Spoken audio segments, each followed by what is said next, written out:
So this video will be how to make the best okra, super quick, super healthy, from frozen bags that we got from Sainsbury's. So 3 bags, has to be Shana. The other ones are not so great.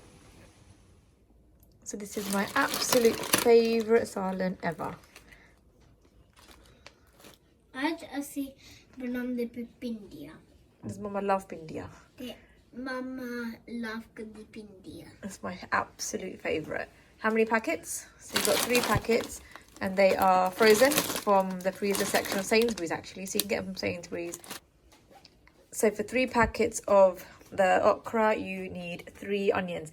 And to slice the onions, it has to actually be along the grain of the onion, not across. So it has to be like this. And as always, we use red onions, sliced like this. So that much oil going in. So the oil Mum's using is this white pearl olive pomace oil blend, and that much oil. High heat for the oil,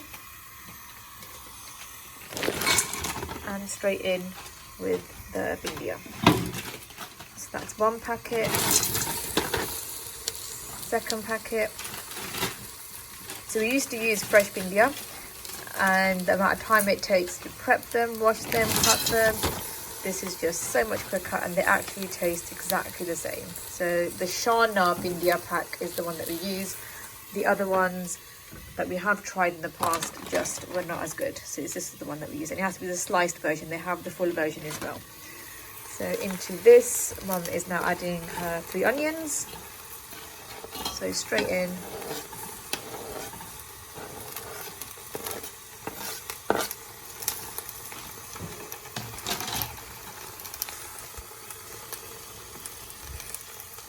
And 1 tin tomato, and it's just chopped in tomato and tomato juice. This one's actually from Costco, but it doesn't matter which one. And then mix all of that on full high heat. Frozen Bhindi, 3 onions, 3 bags of Bhindi, 1 tin tomato. It's on the highest heat. So into the 3 bags of frozen Bhindi, 3 onions is going to be salt, chili flakes, turmeric, coriander and zira. And the coriander and zira is crushed coriander and crushed zira. So into that is the salt. So that much salt.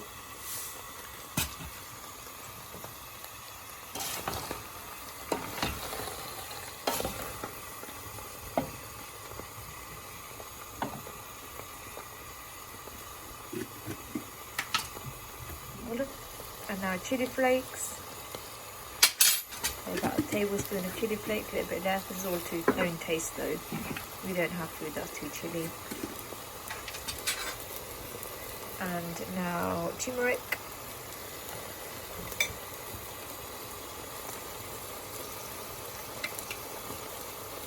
And it's about less than a tablespoon of turmeric.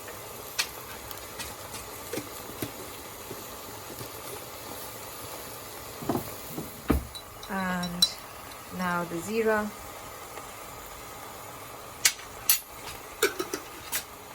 And now the coriander. So a little bit more coriander than the zira. There was more coriander, less zira. And that's it. And now just mixing it on a high heat. And that's it. So until this is cooked, keep it on a full high heat.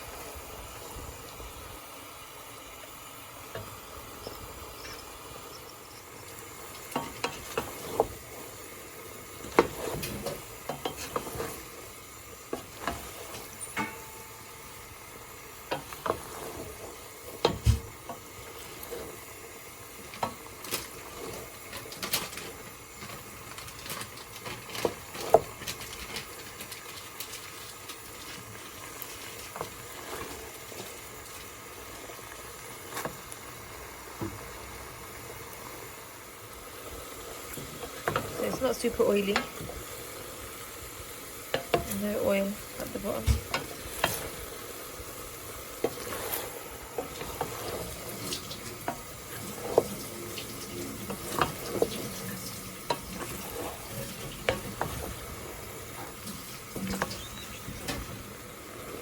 So all we need to do now is literally just dry it out and cook it out. So what Mum actually does as her little tip is to prevent the edges of the pan from burning. She just keeps doing this, puts everything to the edge so it doesn't burn the edges of the pan. Leaves a little bit in the middle, and then that will actually cook off quicker because the heat is mainly in the middle. It will cook off quicker, and then the edges won't burn. So keep doing that, and then mix it up, and then put the edges up again.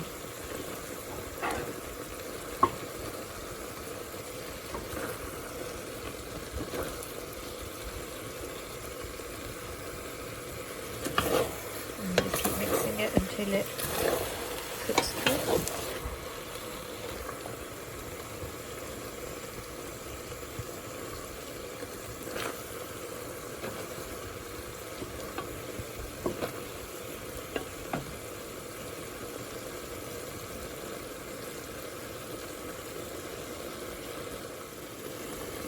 That's it, drying off in the middle. That's it.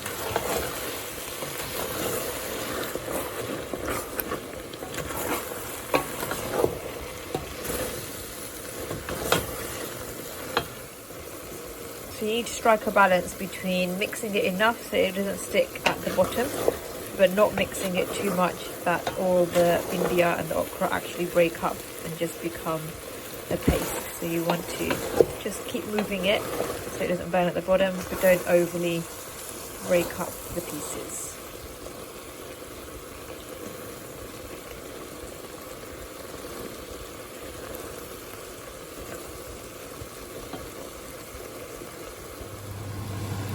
So it looks like it needs a little bit more oil. That's it.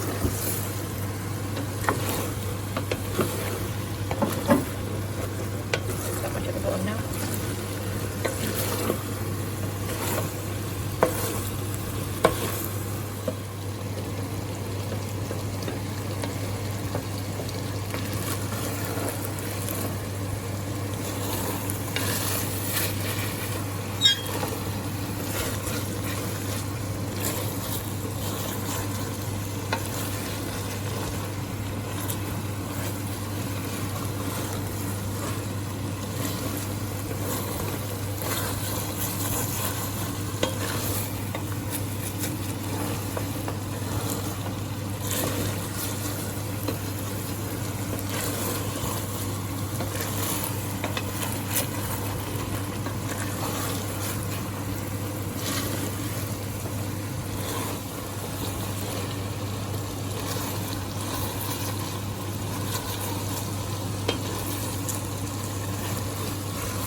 So they are nearly cooked now. Not much water left at the bottom, pretty dry at the base of the pan. Just letting them cook through a little bit so that they haven't got that sticky feeling that okra tend to have otherwise. Get rid of that slimy bit. Cook it all through. Almost like frying it off now. Just frying it off in a dry mix now. Get rid of all the slimy stuff that you normally get with okra.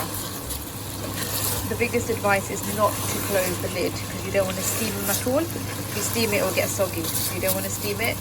Keep it on high heat and just keep mixing gently to prevent it from sticking at the bottom. And just keep cooking it off until it's no longer slimy. So at this stage, Mum's now going to put kalonji seeds on that she keeps in the fridge, and she just crushes them. So they are nigella seeds, and they're just crushed, and she put a whole tablespoon in near the end. That's 1 tablespoon. And that's pretty much it. That's cooked. That's what it's going to look like at the end. Cooking timings are going to vary depending on the cooker, how much you cook, quantity that you do. But this is 3 onions, 3 bags of frozen okra. It has to be the Shana variety, and 1 tin tomato, and then the salt, the crushed chilies, the turmeric, crushed coriander, crushed zira, and then 1 spoon of crushed nigella seeds at the end.